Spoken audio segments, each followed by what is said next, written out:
사람들이 이런 얘기를 많이 하죠.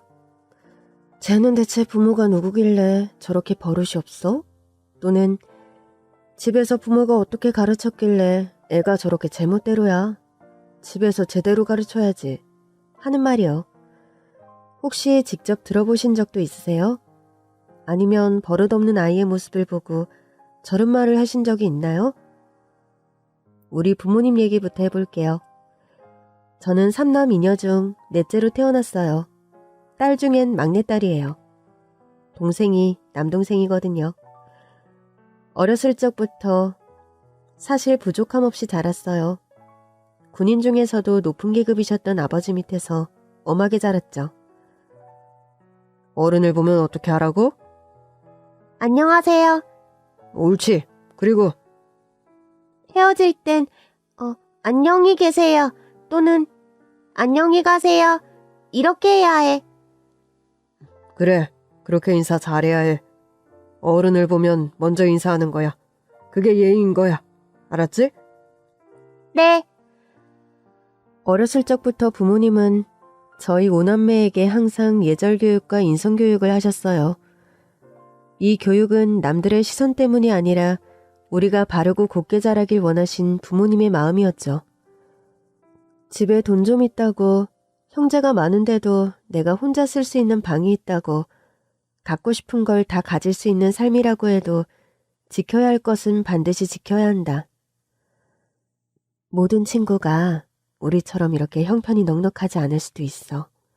그 친구들은 너를 보고 내 생활은 왜 이러지? 이런 안타까운 생각을 할 수도 있어. 그러니까 이런 건 괜히 자랑하고 그러는 게 아니야. 우리가 이렇게 잘 사는 건 당연한 일이 아니란 걸 꼭 명심해야 한다. 알았지? 응, 알았어.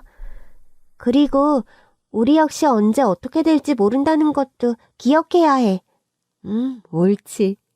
삶이 늘 똑같이 유지되지 않아. 그러니까 우리도 어느 날 갑자기 이렇게 넓은 집에서 더 이상 살지 못할 수도 있어. 그럴 땐 놀라지 말고 당황하지도 말고 겸허히 받아들여야 해. 알겠습니다. 엄마, 그래도 내일 소풍엔 사이다도 가져가면 안 될까? 친구들이랑 나눠 먹고 싶어. 그래, 알았어. 예진이 김밥이랑 삶은 달걀이랑 사이다 넣어줄게. 친구들이랑 사이좋게 나눠 먹어. 그리고 우리 집에 이런 거 많다고 자랑하는 거 아니야. 알았지? 응. 그러면 친구들이 우리 집엔 왜 없냐고 슬퍼할 수도 있으니까. 그리고 부모님이 가르쳐 주셨던 건 사람은 자기 앞가림은 본인 스스로 잘할 수 있어야 한다는 것이었습니다. 아버지는 직업군인, 어머니는 친정이 잘 사셨죠. 그래서 일대 땅을 갖고 계셨어요. 개발한다는 소문이 돌면서 땅값이 엄청 뛰었다고 기억하고 있어요. 그리고 정말 그곳은 아파트 단지가 들어섰고 어머니는 많은 보상을 받으셨죠. 하지만 우리 오남매는 어머니의 그 돈을 어떻게 받아내서 뭘 해볼까 이런 생각을 하지 않았습니다. 사람은 모두 자립심이 있어야 해. 자신이 할 수 있는 일을 스스로 찾아서 해내야 하는 거지. 그래야 성취감도 올라가고 살아가는데 큰 힘을 받을 수 있어. 나랑 아빠가 어느 정도 지원은 해줄 거야. 하지만 너무 부모님에게 의존만 하면 안 돼. 너희들의 삶은 너희들이 꾸려가는 거야. 알았지? 너희의 인생은 너희가 책임지는 거야. 아무도 책임져주지 않아. 그러니까 남 탓을 해도 안 되는 거야. 너희의 인생을 책임지려면 많은 것들을 공부해야겠지? 단순히 학교 교과서 공부만을 얘기하는 게 아니야. 책을 통해서 또는 텔레비전을 통해서도 배울 게 있는 거야. 뉴스도 보고 드라마도 보면서 다른 사람들의 생활은 어떤지, 요즘 우리 사회는 어떤지 늘 관심을 가지는 게 중요해. 뿐만 아니라 먹고 살기 위해서 어떻게 해야 하는지도 고민해야 한단다. 알았지? 이런 얘기를 커서도 늘 해주셨어요. 그래서 늘 배우면서 생각했죠. 사는 건 정말 만만치 않구나. 이렇게 만만하지 않은 삶을 스스로 살아내려면 정말 많은 노력이 필요하다는 걸 깨달았습니다. 물론 저희가 너무 어렸을 때부터 저런 얘기를 하진 않으셨어요. 저희가 점점 커가면서 그때그때 필요한 얘기들을 해주신 거죠. 그래서 전 고등학교, 대학교 전부 제 선택으로 갔습니다. 문학과 수학이 좋아 고민을 많이 했는데 이과를 가지 않아도 대학에서 수학을 배울 수 있다는 걸 알게 됐고, 그래서 전 열심히 공부해 대학에서 회계를 전공했습니다. 정말 계산기가 마르고 닳도록 두드리며 공부했어요. 제가 이렇게 제 적성을 알고 원하는 곳을 갈 수 있었던 건 모두 부모님의 가르침 덕분이었죠. 부모님이 매일 저희에게 충고를 아끼지 않으셨으면 저는 문과를 공부하며 수학도 할 수 있는 곳을 찾지 못했을 거예요. 이야, 공주님 오셨네? 아, 놀리지 마. 나 공주님 아니거든? 야, 우리 과 중에 마당 있는 2층 집에 사는 사람은 너 한 명이야. 그게 뭐? 그래서 나 별로야? 별로긴. 너처럼 집 잘 사는데 잘난 척도 안 하고 밉지 않은 사람은 처음 봤어. 우리 같이 공부하는데 너가 집으로 초대 안 했으면 우린 너 그렇게 좋은 집에서 사는 거 평생 몰랐을 거다. 맞아. 뭔가 까다롭고 버릇없을 줄 알았는데 넌 전혀 그렇지 않잖아. 그냥 집에서 교육을 잘 받은 아이구나 했는데 공주님일 줄이야. 공주님이라고 하지 말라고. 저는 그렇게 친구들의 놀림을 받으며 무사히 졸업에 성공했고, 막내 동생이 막 대학에 입학하고 제가 취업했을 때 부모님은 벌써 손자를 보신 할머니 할아버지가 되셨었죠. 큰언니와 큰오빠가 결혼을 했었거든요. 저는 사실 언니와 오빠가 결혼하는 거 보고도 별 생각이 없었어요. 결혼 꼭 해야 하는 걸까? 그때도 이런 생각을 했었죠. 그리고 한 식품 생산업체 회계팀으로 취업에 성공합니다. 제가 살아가기 위해선 스스로 벌어서 살아야 한다는 걸 일찍 깨달았기 때문이죠. 그리고 부모님 역시 저희 오남매를 쉽게 도와주고 쉽게 키우실 생각이 애초에 전혀 없으셨죠. 그렇게 저는 막내로 입사를 해 일을 배우기 시작했습니다. 오늘도 출근하셨습니다, 우리 공주님. 아이고, 오늘은 레드카펫을 깔아드리지 못해서 어쩌나? 아이, 참. 왜들 그러세요? 우리 막내님께서 오셨는데 우리가 극진히 대접해드려야죠. 저희 독수리 오영재가 예진님을 지켜드릴 겁니다.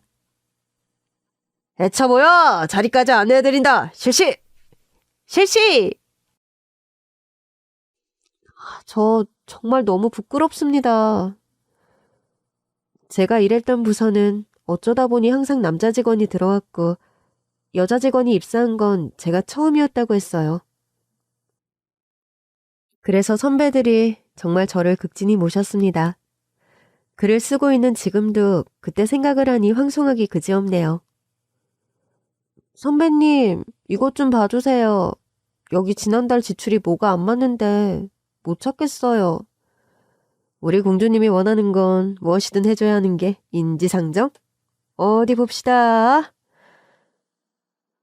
제 부서에 유일한 여자가 저라는 게 회사에 소문이 나면서 저와 저의 부서를 보러 오는 사원들도 많았어요. 제 자랑을 하자면 부모님께 물려받은 우월한 유전자 덕분에 당시 168cm라는 길쭉길쭉한 큰 키와 우아한 분위기로 많은 사람을 설레게 했었죠. 그래서 저는 그때 정말로 회계부서의 공주님으로 회사에서 꽤 유명했어요. 그리고 다른 부서와 협의를 위해 회의를 했던 날, 전 운명의 상대를 만났습니다. 이건 우리 공주. 아니죠.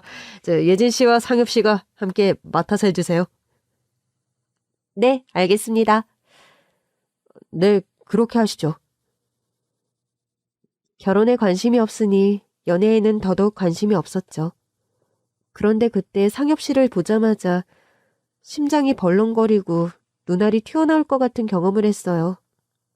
네, 맞아요. 첫사랑이었던 거죠. 원상엽입니다. 장혜진입니다. 영광이네요. 회계부서 공주님과 일을 하게 되다니. 사람들이 저를 부러워하겠는데요? 아닙니다. 제가 일을 시작한 지 얼마 안 돼서 부족한 점이 많습니다. 잘 가르쳐 주세요. 저도 뭐 이제 3년 차라서요. 그렇게 운명의 상대와 함께 일을 하며 많은 시간을 보내고 밥 먹는 시간도 점차 늘어갔죠. 그럴수록 저의 마음은 걷잡을 수 없이 커져만 갔습니다. 선한 마음으로 직원들을 대하고 화를 내기보다 일단 뭐가 잘못됐는지 그 원인부터 차근차근 찾으며 조곤조곤 일을 알려주곤 했습니다.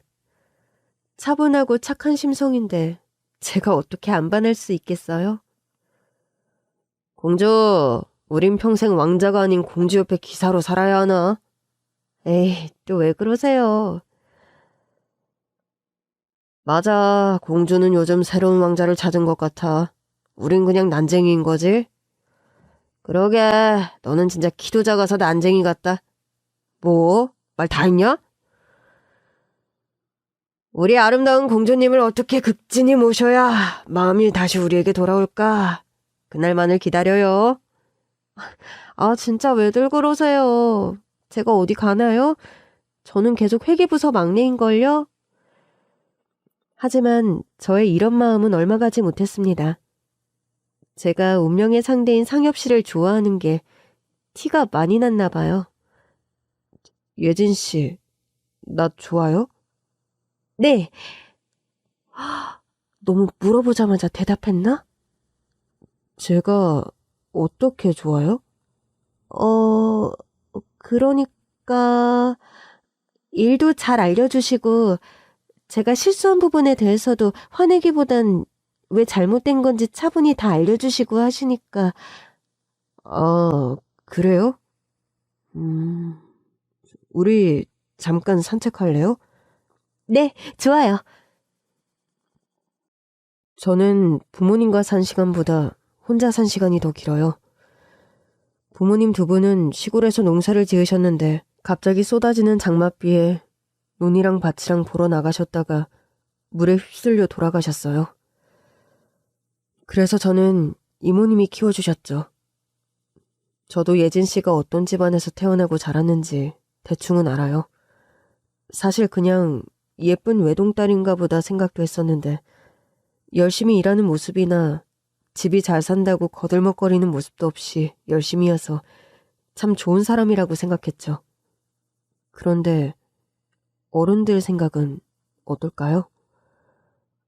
지금 우리 부모님 걱정하시는 거죠? 상엽 씨가 무슨 걱정을 하시는지 알 것 같아요. 그럼 그 고민을 없애기 위해 일단 우리 집부터 가는 건 어때요? 에? 집이요? 네. 그러면 지금 상엽 씨 마음속에 있는 고민 다 해결될 거예요. 그렇게 저는 바로 운명의 상대를 데리고 집으로 갔고 부모님은 놀라지도 않으시고 상엽 씨를 반갑게 맞이해줬습니다. 자네는 경영을 공부했구먼. 네, 그렇습니다. 이렇게 연락도 없이 불쑥 찾아왔는데 거기다 빈손으로 와서 정말 송구스럽습니다. 아이고, 그런 걱정하지 마요. 예진이가 갑자기 가자고 해서 온 거죠? 응, 내가 데려왔어. 자네는 앞으로 어떤 삶을 살고 싶나? 저는 사실 삶은 스스로 개척해 나가며 사는 거라고 생각합니다. 당장 내년, 5년 후, 10년 후에 거창한 계획은 없지만 하루하루를 성실히 살아가려고 하고 있습니다. 지나간 오늘은 다시 돌아오지 않으니까요. 그럼 지키지도 못할 거창한 계획 세우고 실망하는 것보다 이게 훨씬 좋지. 부모님은 무슨 일을 하시나? 부모님은 농사일 하시다 돌아가셨습니다. 많이 힘들었을 텐데도 잘 자랐네 아주. 부모님도 기뻐하실 거야. 그렇게 저와 상엽 씨의 연애가 시작됐고 1년 만에 결혼에 성공. 결혼 3년 후엔 귀여운 아들까지 낳았습니다. 그리고 언제 그렇게 시간이 흘렀을까요? 저는 이제 검은 머리보다 흰 머리가 익숙한 나이가 됐습니다. 왜 벌써 이렇게 시간을 건너뛰었냐고요? 30년의 세월이 흐를 동안 제가 남편과 꾸린 가정엔 많은 일들이 있었죠. 아들은 착한 심성으로 아주 잘 자라 기업의 대리까지 올라갔고 저는 결혼하면서 회사를 그만뒀어요. 당시 분위기는 이유는 모르겠는데 같은 회사에서 결혼하면 한 사람은 마치 그만둬야 한다는 분위기가 많았어요. 그래서 자연스럽게 제가 일을 그만두게 됐고 독수리 오영재 선배들은 많이 슬퍼했죠. 저는 그동안 모은 돈으로 어머니께 보고 배운 투자 기술을 살려 땅과 건물에 투자해 월세를 받는 요즘 젊은이들이 말하는 건물주가 되었죠. 여보, 오늘 하루는 어땠어요? 좋았으니 다행이네. 병훈이는? 회사, 회식. 맞다. 오늘 회식 있어서 늦게 온다고 했죠? 맞네. 아유, 잊고 있었네. 당신 힘든데 이제 그만 운동하고 누워요. 건강했던 남편은 중풍으로 쓰러졌었죠. 중풍 때문에 제대로 걷기가 힘들어요. 그리고 입에 마비가 와서 말하는 것도 힘들어하죠. 그래도 걱정 없어요. 이렇게라도 저와 남은 여생을 함께한다는 걸 감사하게 생각하고 있습니다. 엄마, 아빠, 나 결혼하고 싶은 사람이 생겼어요. 어머, 정말? 응. 우리 아들이 결혼하고 싶을 만큼 좋은 사람은 어떤 사람일까? 엄마가 너무 궁금한데? 조만간 데리고 올게요. 알았죠? 그래. 저와 남편을 그대로 닮은 아들 역시 온순하고 착하게 살았죠. 하지만 생활력만큼은 강하게 키웠어요. 그런 아들이 결혼하고 싶다는 사람이 있다고 하니 정말 잘 컸다는 생각에 뿌듯함이 밀려왔습니다. 어머니, 안녕하세요. 처음 뵙겠습니다. 어머, 어서 와요. 오는데 힘들진 않았어요? 그렇게 아들이 데려온 아이는 일단 외모부터 보자면 긴 머리에 작은 얼굴, 하얀 피부. 정말 드라마나 영화에 나올 법한 청순한 외모였어요. 흰색 계열의 원피스를 입고 왔는데 정말 천사가 우리 집에 들어오는 줄 알았답니다. 영은이는 어떤 일을 해? 저는 유치원에서 아이들과 함께 보내고 있어요. 유아교육과를 나와서 유치원에서 선생님을 하고 있답니다. 그래서 이렇게 순수하고 예쁘구나. 매일 아이들이랑 지내니까. 아니에요, 어머니. 하는 행동이 정갈하고 아주 예뻤어요. 거기다 부모님께서도 예전부터 아이들을 가르치셨어요. 그걸 보고 자랐더니 저도 영향을 받은 것 같아요. 자연스럽게 나도 커서 아이들과 함께 해야겠다는 생각을 했습니다. 너무 좋다. 많은 아이와 함께 하루 종일 있는 게 쉽지는 않을 텐데. 그런데 전 정말 아이들이 좋아요. 집에 가는 아이들을 보면 그렇게 아쉬울 수가 없어요. 아들이 며느리가 아니라 복덩이를 데려왔다고 생각했습니다. 우리 딸이 부족한 점이 많은데 며느리로 받아주셔서 정말 감사합니다. 저희야말로 감사합니다. 얘가 철이 없어서 멋모르고 시부모님이랑 같이 살겠다고 해서 할 줄 아는 것도 없는데 죄송합니다. 아이고, 저희가 죄송하죠. 이 사람이 몸이 편치 않아서 며느리가 고생할까봐 그게 걱정이죠. 결혼하자마자 시아버지도 돌봐야 하고 또 시댁에 있으면 불편한 점도 있을 텐데. 그래서 편히 지내시라고 저희가 지금보다 큰 집으로 이사를 시켜드리고 싶은데요. 아유, 안 그러셔도 됩니다. 아니에요. 이건 봐주셔야 해요. 그렇게 얼떨결에 며느리도 생기고 집도 이사하게 됐습니다. 집에 며느리가 들어오니 제가 바깥일을 조금 편하게 할 수 있게 됐어요. 아무래도 건물도 많고 관리도 하고 다니려면 외부에서 보내는 시간이 많잖아요. 제가 집을 비울 동안 며느리가 남편을 돌봐줬죠. 그날도 일이 끝나고 집에 조금 늦게 들어간 날이었어요. 그날은 며느리가 약속이 있다고 해서 제가 조금 일찍 집에 들어간 날이었죠. 여보, 저 왔어요. 제가 들어가면 환하게 웃던 남편이 그날따라 시무룩하게 있는 겁니다. 여보, 무슨 일 있었어? 물어보니 그저 고개만 젓고 말이 없는 겁니다. 영은아, 어제 아버지 무슨 일 있었니? 아니요. 아버님 식사도 잘하시고 산책도 천천히 하셨는데요. 어제 드신 배가 별로셨나요? 아니야. 아니, 그냥 기운이 없어 보이길래. 피곤할 텐데 어서 들어가 쉬어라. 네, 어머님, 주무세요. 하지만 영 찝찝했단 말이죠. 그런데 당사자들이 아무 일 없었다고 하고 말하기 힘든 남편도 의사표현은 확실히 했거든요.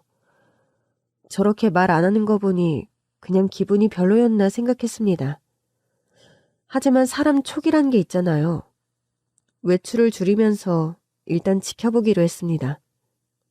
아들, 아빠 무슨 일 있었어? 아버지가 별말 안 해? 아빠? 아니? 엄마 이거 봐봐. 영은이가 만든 거야. 진짜 귀엽지? 아이고, 아내가 그리도 좋으니? 그럼, 영은이 완전 천사가 따로 없다니까. 엄마도 그렇게 생각하지? 그래, 네 마누라 천사다, 천사. 얼른 들어가서 씻고 자. 그렇게 아내가 좋을까요? 아주 아들은 아내 바보가 다 됐습니다. 그렇게 찝찝함을 안고 지내길 몇 달. 저도 그때 그 일을 서서히 잊고 있었죠. 그 후로 남편이 특별한 다른 표현을 한 게 없었거든요. 그리고 얼마 후 남편 옷을 갈아입혀줄 때였습니다. 여보, 이거 뭐야? 이거 누가 그랬어? 어? 당신이 실수한 거야? 제대로 대답하지 못하는 남편을 닥달했습니다. 남편의 몸엔 절대 있어선 안 될 게 있었습니다. 바로 푸른 멍이었죠. 여보, 괜찮으니까 나한테 말해봐, 응? 당신이 어디 부딪혔어? 아니면 누가 이렇게 한 거야, 응?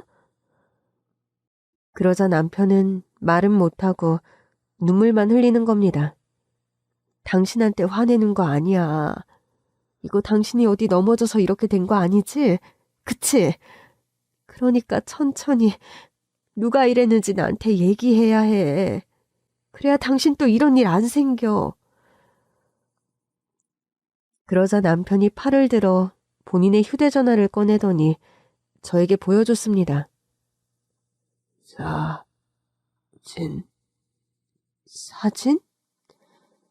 저는 남편의 말을 듣고 바로 휴대전화 속에 있는 사진첩에 들어갔고 거기서 기함할 만한 영상을 보고야 말았습니다. 이게 뭐야? 이거 다 진짜야, 여보? 왜 나한테 바로 말을 안 했어? 내가 이걸 그냥... 남편은 화를 내는 저를 보고 그저 울기만 했습니다. 남편이 거동이 불편하지만 않았어도 말만 제대로 했어도 이런 일은 생기지 않았겠죠. 하루 이틀이 아니잖아, 세상에. 여보, 내가 몰라서 미안해. 정말 미안해. 내 잘못이야. 내가 진작에 눈치챘어야 했는데. 제가 본 영상 속 주인공은 다름 아닌 며느리였습니다. 움직이기 힘든 몸을 이끌고 남편은 휴대전화를 며느리 몰래 설치했던 거죠. 네, 맞아요. 남편의 몸에 생긴 멍의 흔적들은 전부 며느리가 만든 것이었습니다. 그때 영상 속에서 봤던 며느리가 우리 남편에게 했던 말들을 기억해 볼게요. 아버님, 오늘도 잘 주무셨어요? 어디 보자. 며느리만 비추고 있어서 잘은 모르겠지만 남편은 며느리가 다가오자 몸을 피하는 것 같았습니다. 아버님, 어딜 그렇게 도망가세요? 그래봤자 이 방 안인데. 그리고 아버님이 무슨 수로 저를 벗어나요? 이리 오세요. 아이들 피부는 말랑말랑 쫀득쫀득한데 노인들 피부는 이렇게 거칠거칠하고 꼭 늙은 호박 껍질 만지는 것 같단 말이지. 그런데 이렇게 꼬집으면 또 멍은 금방 들어요. 어머, 아버님, 이것 봐요. 아버님 여기 새로운 멍 생겼어요. 아버님, 신기하지 않아요? 어떻게 이렇게 나이가 들어도 기능은 똑같지? 벌겋게 변하고 멍들고. 아, 좋다. 아버님, 아시죠? 어머님한테 말씀하시면 내일은 더 큰 멍 만들 거예요. 누워 계세요. 또 한 다른 영상에서 며느리는 남편을 깨물고 있었습니다. 아버님, 힘주지 마세요. 저 이빨 나갈 뻔했잖아요. 희한하네. 어머님이 매일 로션도 발라주는데 왜 이렇게 건조하지? 아버님, 저 이빨 엄청 가지런히 잘라지 않았어요? 이것 봐요. 아버님 팔이 선명하죠? 이런 미친 영상들이 여러 개 있었습니다. 남편은 몸을 움직여 침대 옆 테이블 휴지곽 위에 휴대전화를 올려놓고 며느리의 이런 만행을 전부 촬영해놨던 겁니다. 저는 그날 바로 며느리를 불러 뭐라고 하려고 하는데 뭔가 더 큰 게 있을 것 같다는 생각이 들었죠. 그래서 다음날 바로 심부름센터를 찾아가 며느리와 며느리 가족이 어떤 사람인지 알아봐 달라고 의뢰했습니다. 그리고 전 심부름센터의 도움을 받아 며느리의 친구들을 만날 수 있었어요. 정확히 말하면 친구였던 사람들이었죠. 이렇게 먼 걸음까지 해서 절 만나줘서 정말 반가워요. 아닙니다, 어머님. 영은이에 대해 궁금한 게 있으시다는 얘기 듣고 저희 모두 바로 나가겠다고 했어요. 정말 할 말 많거든요. 처음에 결혼했다고 했을 때 얘 그 미친 과거 어떻게 세탁하고 결혼하는 건가 했는데 역시 그 버릇 못 고쳤네요. 맞아요. 걔는 절대 아이들 가르치면 안 되는 사람이에요. 영은이 부모님들도 마찬가지고요. 내 남편이 거동이 불편하고 저는 바깥 일을 하느라 집에 잘 있지 못했어요. 그런데 어느 날 보니까 남편 몸에 멍이 있는 거예요. 남편은 조심성이 많아서 몸을 함부로 움직이지 않거든요. 그런데 어디 부딪혀서 생긴 멍 같지는 않더라고요. 그래서 남편에게 계속 물어보니까 남편이 촬영한 영상을 보여줬는데 맙소사. 그 영상 속에서 며느리가 우리 남편을 괴롭히고 있었어요. 얘 대체 뭐 하는 애예요? 같이 대학 생활할 때 저희는 함께 유치원으로 실습을 나간 적이 있어요. 그때 실습 나갔던 곳이 당시 영은이 부모님이 운영했던 유치원이었는데 문제가 많아서 문을 닫았어요. 어떤 문제요? 뉴스에서 보셨던 얘기들 있으시죠? 선생들이 학생들 괴롭히는 거. 그런 일이 벌어지는 건 물론이고 영은이 부모님은 거기다 원생들 음식에 장난까지 쳤어요. 전날 나온 음식물 쓰레기를 재활용해서 먹이고 메뉴가 부실한 건 말할 것도 없고 또 원생들이 먹기 싫다고 해도 억지로 먹이려고 했어요. 이거 다 쓰레기 되는데 이 음식을 만든 사람들이 안 먹는 걸 보면 얼마나 슬퍼하겠냐면서 억지로 먹였죠. 그래서 음식들 억지로 먹고 배탈 난 원생들도 정말 많이 봤어요. 저희가 실습을 한 달 정도 했는데 이 일이 전부 한 달 안에 일어난 일이에요. 믿겨지세요? 여기서 그치지 않았어요. 유치원을 운영하면서 국가 보조금이 나오는데 이 돈을 횡령까지 했죠. 결국 참을 수 없었던 학부모들이 영은이의 부모님을 신고했고 결국 두 분은 처벌받으셨어요. 저는 제가 들은 얘기가 전부 거짓이길 바랐습니다.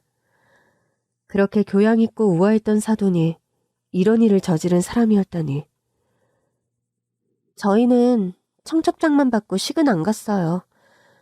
부모님 보면 그때 원생들한테 저질렀던 짓들 생각나서요.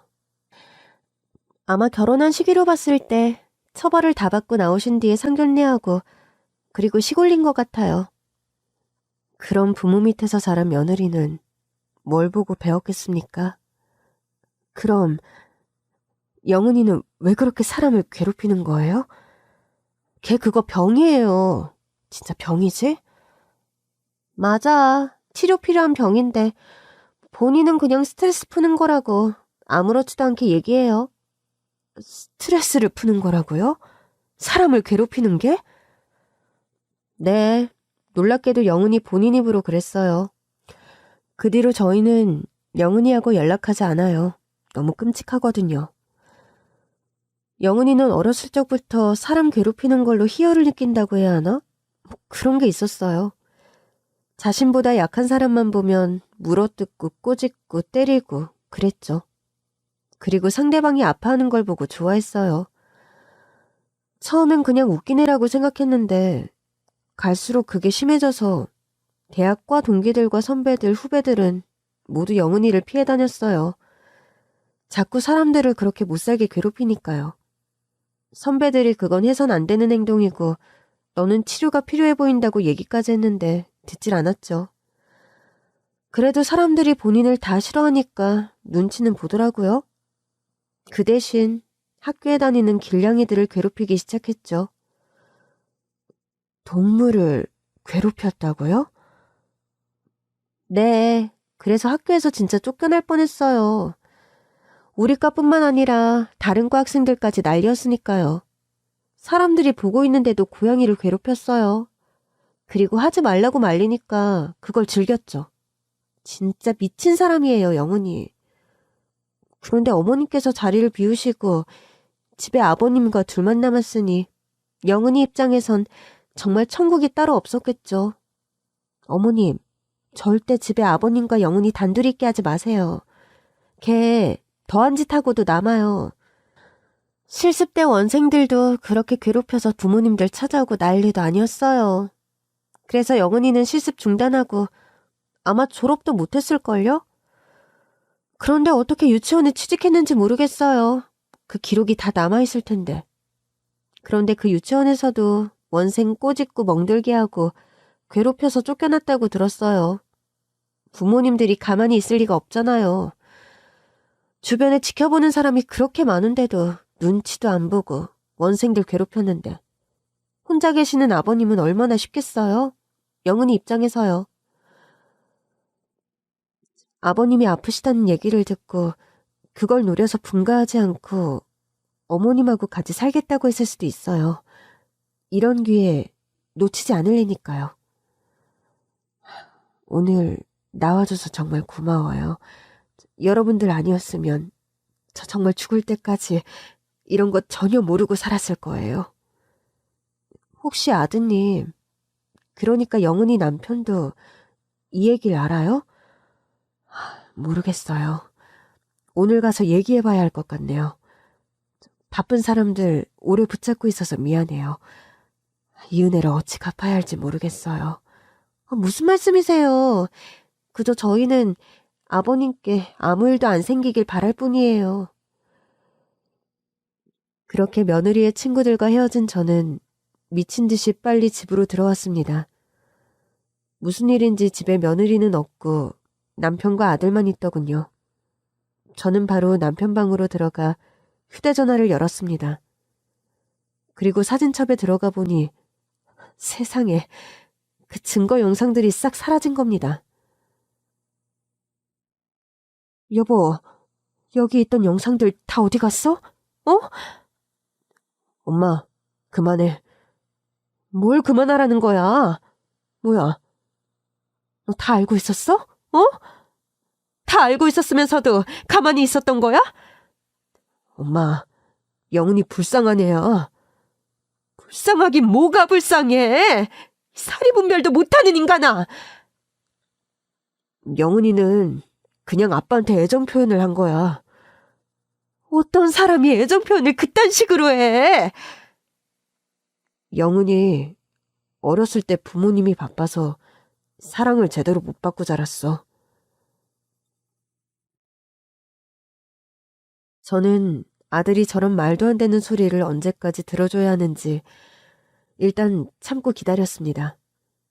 그런데 어린 나이에 부모님한테 얼마나 관심받고 싶었겠어. 그래서 그때부터 부모님을 깨물기 시작했대. 그러면 부모님이 무슨 일이냐고 돌아봐 주시니까. 그때 버릇이 생긴 거야. 그 후로 다른 사람들 역시 관심 받으려고 그렇게 깨문 거야. 꼬집고. 솔직히 별로 아프지 않아. 멍도 생겼다 금방 사라지고. 너 지금 그걸 말이라고 하니? 아빠는 나이도 있고 거기다 환자야. 너 아빠 먹는 거 못 봤어? 그게 정말 애정을 원해서 그런 짓을 하는 거라고 생각해? 영은이 걔는 그냥 사람을 괴롭히고 자신 때문에 힘들어하는 사람들을 보면서 희열을 느끼는 그런 애라고. 아내라고 감싸줄 생각하지 마. 그러다 진짜 아버지한테 큰일 나면 너 그때도 이렇게 태평하게 말할 수 있어? 어? 아들의 저런 철딱서니 없는 행동 때문에 가지고 있던 증거는 모두 날렸고 저는 조금 더 확실한 증거를 잡아야 할 필요가 있었습니다. 그래서 다음 날 바로 남편 방은 물론 집안 곳곳에 홈캠을 설치했습니다. 엄마, 진짜 유난이다. 조용히 하고 네 아내한테 말이나 하지 마. 알았어? 그리고 아들을 데리고 외출하는 척하고 집을 나왔습니다. 아가, 나 우리 아들이랑 오랜만에 데이트 좀 하고 올게. 네네, 그러세요. 아버님 걱정은 하지 마세요. 마음 편히 놀다 오세요, 어머님. 당신도 어머님 맛있는 거 사드리고 좋은 곳 모시고 갔다 와. 알았지? 알았어. 아빠랑 잘 있어. 일찍 들어올게. 갔다 올게. 가자, 아들. 그렇게 저는 못마땅해 하는 아들을 데리고 외출하는 척 집을 나왔습니다. 그리고 아이들이 잘 찾아오지 않는 놀이터에 앉아 휴대전화로 집안 상황을 실시간으로 보고 있었죠. 남편은 방에 누워있고 거실에 있는 며느리는 부엌, 본인 방, 거실을 왔다 갔다 하며 분주하게 움직이더니 남편이 있는 방으로 들어가더군요. 아들아, 잘 봐라. 이게 정말 애정을 원해서 하는 귀여운 행동인지. 그리고 한참을 휴대전화로 실시간 집안 상황을 보고 있던 저와 아들은 동시에 소리를 지르며 집으로 뛰어들어갔습니다. 너 미쳤어? 감히 우리 남편을 때려? 며느리는 제 남편의 머리가 돌아가도록 뺨을 내리치고 있었죠. 그걸 보고 놀라고 당황한 아들 역시 전속력으로 집을 향해 달려갔습니다. 그리고 남편의 방문을 열자마자 며느리의 뒤통수를 있는 힘껏 날렸습니다. 손이 나가면 발도 나가야겠죠. 저는 제 온몸을 사용해 며느리를 혼냈죠. 하지만 본인이 뭘 잘못했는지 모르겠는 표정의 며느리는 억울하다며 변명을 늘어놨습니다. 어머니, 이건 여기 아버님 얼굴에 모기가 앉아서요. 그래서 그런 거라고요. 왜 제 얘기는 들어보지도 않고 때리기부터 하세요. 어머님 깡패세요? 어떻게 하나밖에 없는 며느리한테 이러실 수 있으세요? 당신도 다 봤지? 방금 어머님이 나한테 어떻게 했는지. 뭐가 어째? 이게 진짜... 그러자 옆에서 씩씩거리며 지켜만 보고 있던 아들이 며느리의 얼굴에 어퍼컷을 날렸습니다. 어찌나 있는 힘껏 때렸는지 영화에서 보던 것처럼 며느리는 몸이 하늘로 붕 떴고 이빨이 나가며 결국 혼절했습니다. 하지만 전혀 불쌍해 보이지 않았어요. 감히 우리 남편한테 손찌검을 해? 저거 경찰서로 치워라 얼른. 여보 괜찮아? 맙소사 뺨이 다 부었잖아. 괜찮아? 괜찮아 여보. 이제 내가 당신 옆에서 당신 꼭 지킬 거야. 그러니까 이제 걱정하지 마. 저렇게 무섭게 당신 괴롭히는 사람 없을 테니까 안심해. 진짜야? 내가 약속할게. 말도 제대로 못하는 남편은 그저 서럽게 울기만 했습니다. 얼마나 무서웠을까요? 제 불찰이었어요. 며느리의 첫인상만 보고 사람을 너무 믿었던 거죠. 아들이 철없이 본인 안에는 천사가 틀림없다고 떠들던 말을 저도 어느 정도 믿었거든요. 요즘 세상에 시아버지 돌보겠다고 분가 안 하고 시부모님하고 같이 살겠다는 사람이 있겠어요? 모두 자기 일하느라 바쁘지. 거기다 일까지 그만두고 들어오겠다고 하는데 그냥 심성이 착해 그런 거라고 믿어버린 거죠. 한 번 더 생각했어야 했는데. 엄마, 아빠 정말 죄송해요. 제가 사람 보는 눈이 없어서 일을 이렇게 키웠어요. 지난번에 휴대전화 영상 지운 것도 정말 죄송해요. 그때 신고했으면 이런 일이 생기지 않았을 텐데 제가 너무 안일했어요. 죄송합니다. 너도 뭘 알고 그랬겠니? 그저 네 아내가 그럴 사람이 아니라는 믿음이 컸던 거지. 나도 우리 남편 몸에서 멍 발견하지 못했으면 지금도 모르고 지냈을 수도 있어. 그러니까 너무 자책하지 마. 이건 네 잘못이 아니야. 이런 미친 짓을 한 며느리 잘못이지. 법 무서운 줄 모르고 계속 같은 나쁜 짓을 저질렀잖니. 법이 벌을 내려줄 거야. 우린 그 판정을 기다리면 되고. 며느리는 구속됐고 얼마 지나지 않아 사돈네의 두 분이 찾아왔습니다. 정말 섭섭합니다. 뭐가 섭섭해요? 지금 감히 섭섭하다고 한 겁니까?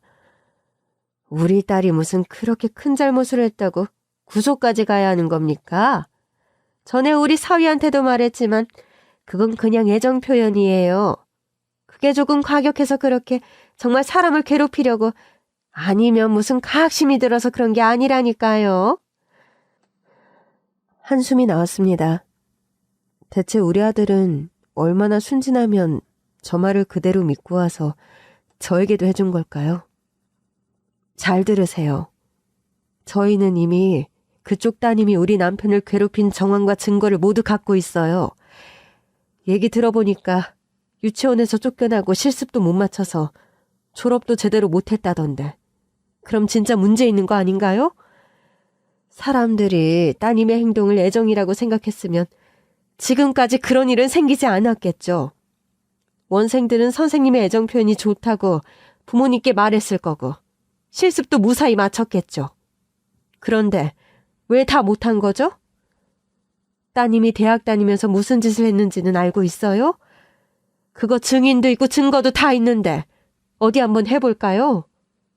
지금까지 살면서 따님이 얼마나 많은 잘못을 하고 다녔는지 다 듣고 싶으세요? 그럼 그렇게 해드릴게요.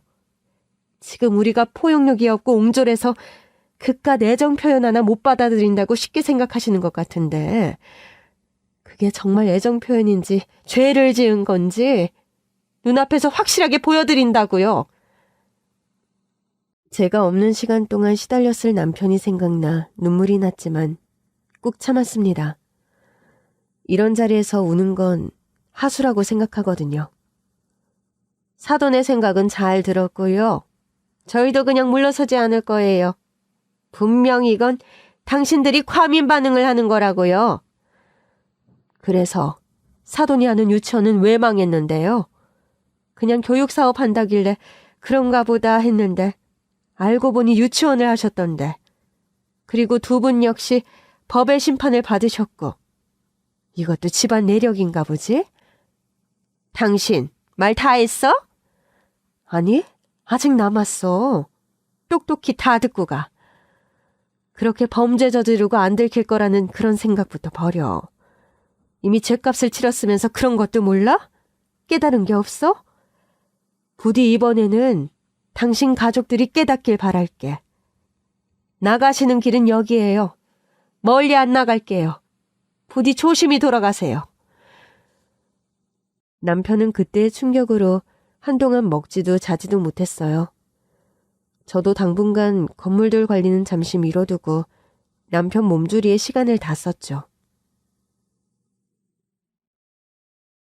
당신, 우리 처음 만났을 때 기억나? 나는 우리 부서 유일한 여자 직원이라 선배들이 공주라 불렀고 나를 지키는 선배들을 독수리 오영재라고 했었잖아. 사실 그때 기분 좋았어. 그리고 당신은 이런 공주가 선택한 특별한 남자라는 걸 알았으면 좋겠다고 생각했지. 대신에 부담은 느끼지 않고. 나를 그냥 나로서 바라봐줬으면 했는데 당신은 정말 나를 그렇게 바라봤어. 사실 그때 선배들이 공주라고 불렀던 거 나 부담스러웠거든. 그들은 그냥 내가 유일한 여자 직원이니까 그런 거라고 했지만 그 안엔 내가 부잣집 딸이니 혹시 잘해보면 뭐라도 얻을 수 있지 않을까 그런 마음들이 보였어. 내가 아무리 수수하게 다니고 티를 안 내도 그런 건 왜 그렇게 빨리 소문이 날까? 그런데 당신은 내가 공주라고 불리는 것에 대해 유일하게 의문 갖지 않았고 요새 말로 내 신상을 궁금해하지도 않았어. 오로지 나의 일머리와 실력만을 가지고 얘기했지. 그게 정말 좋았어. 물론 난 이미 당신을 보고 한눈에 반한 상태였지만 말이야. 고마워. 진짜야? 나를 선택해줘서 고마워. 이 말 당신에게 꼭 해주고 싶었어. 남편의 눈에 조용히 눈물이 고였습니다. 아니, 우리 남편 나이 먹더니 울고 다 됐네. 후배들을 호령하던 부장님 어디 갔어? 어? 당신도 힘들지? 내 몸을 내 마음대로 할 수 없다는 게 얼마나 힘든지 알아. 그러니까 나를 더 부려먹어. 난 몸도 튼튼, 마음도 튼튼하니까. 당신이 해달라는 거 다 해줄 수 있어. 알았지? 저는 남편의 눈물을 닦아줬고 남편은 고개를 끄덕였습니다. 죄를 지은 사람은 죗값을 받길 기다리고 있었지만 쉽지 않았습니다. 며느리가 항소를 한 겁니다. 형량이 너무 높게 나왔다는 이유에서였죠. 정말 지난한 싸움이었어요. 거기에 아들은 이혼 소송까지 진행해야 했습니다. 절차도 많고 복잡하고 한치의 양보도 없는 싸움이 몇 년간 계속됐죠. 구속만 되면 모든 것들이 다 해결될 줄 알았는데 그것도 아니었습니다. 반성의 기미는 보이지도 않고 끝까지 애정의 표현이었다는 말을 했는데 그게 먹힐 리가 있나요? 증거도 너무 많았고 증인들도 너무 많았죠. 엄마, 정말 긴 싸움이었다. 그러니까 어쩜 저렇게 반성도 안 하고 끈질기니. 다른 사람들은 반성문도 많이 쓰던데 얜 그런 것도 없이 끝까지 고개 들고 눈 동그랗게 뜨고 잘못이 없다니. 아유, 정말 기절하는 줄 알았다. 이래서 엄마가 사람들한테 잘해줘야 하고 잘 지내야 한다고 말했나 봐. 뭐가? 이번에 우리 쪽 증인으로 나와주신 분들 전부 영훈이랑 같이 학교 다녔거나 같이 일했던 사람들이었는데 영훈이 쪽 증인으로 나온 사람들은 없었잖아. 이런 일 생길 줄 알고 그런 얘기를 한 건 아닌데 당연히 사람은 착하게 살아야 하는 거야. 이게 바보처럼 당하고 살라는 게 아니라 사람은 늘 선의를 가지고 살아야 한다는 거지. 누구든 나보다 잘난 사람 없고 못난 사람 없는 거야. 항상 나랑 별다를 것 없는 친구들이다. 나는 유달리 특별한 사람이 아니라는 걸 잊지 말아야 한다고 엄마의 아빠가 늘 얘기했었지. 할아버지가? 응? 엄마 어렸을 때 마당 넓은 2층 집에서 살았다고 했던 거 기억나? 응, 외가 엄청 부자잖아. 지금 외삼촌이나 이모들도 다 그렇고 엄마는 건물주잖아. 엄마 부모님은 그걸 늘 걱정했어. 우리가 돈이 많다는 이유로 거들먹거리고 사람들 무시하고 살까봐. 늘 겸손해야 한다. 함부로 돈 자랑하고 다니면 안 된다. 세상에 쉽게 얻을 수 있는 건 없다. 이런 얘기 많이 하셨지. 그게 몸에 배어서 너한테도 그렇게 가르친 건데. 이제 그 가르침이 뭔지 좀 알겠어? 조금? 아, 우리 아들 다시 혼자 돼서 어떡하지? 외로워? 아니, 나 왜 엄마가 아빠 만나기 전에 연애도 결혼도 관심 없었는지 알 것 같아. 왜? 세상엔 재밌는 게 너무 많잖아. 이거 다 경험해보려면 시간이 부족하지. 엄마 젊었을 때도 엄마의 세상이 신기한 거 투성이라고 했는데 시대가 변한 지금 나는 어떻겠어? 거기다 난 애도 없잖아.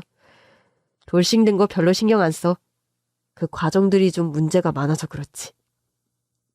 그래. 이것도 다 경험이라고 생각하자. 이제 변호사 없이 소장 정도는 그냥 쓸 수 있을 것 같아. 아, 엄마, 그런 얘기 하지 마. 왜? 야, 그것도 다 돈이야. 그런데 우리가 직접 하면 돈도 안 들고 얼마나 좋니? 네. 어려운 하시겠습니까? 길지 않았던 시간 동안 정말 많은 일이 있었죠. 아직도 전 가끔 악몽을 꿔요. 남편을 구해내지 못해 남편이 점점 병들어가는 그런 악몽을 꿔요. 식은땀에 젖어 눈을 떠 바로 남편이 잘 자고 있는지 확인합니다. 몇 달에 한 번씩은 이래요. 그래도 남편이 고른 숨을 내쉬며 편하게 잠들어 있는 걸 보면 마음이 편안해져요. 남편 잘 있구나. 영원한 내 편, 내 사랑. 잘 자고 있구나. 이렇게 확인하면 저도 다시 잠에 든답니다. 세상엔 정말 이해할 수 없는, 또 억지로 이해하려고 노력할 필요 없는 사람들도 많다고 생각해요. 하지만 나를, 또 우리 가족을 해하려는 사람들은 경계해야겠죠.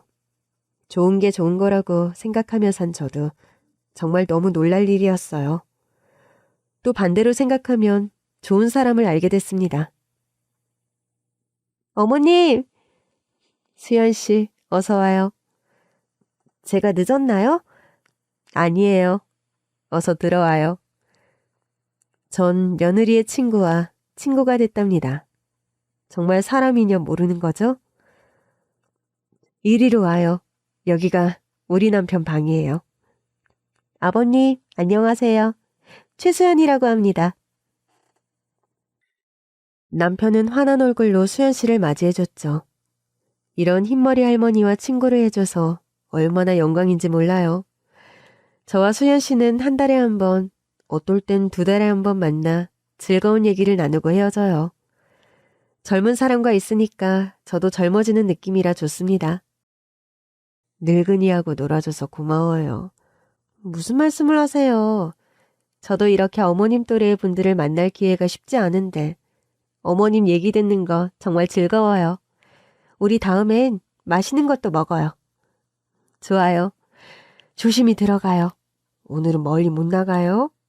네네, 들어가세요. 잠깐 길을 잃었던 우리 가족은 이제 다시 본래의 길을 찾았습니다. 쉬엄쉬엄 다시 앞으로 나아가 보려고 합니다. 응원해 주실 거죠?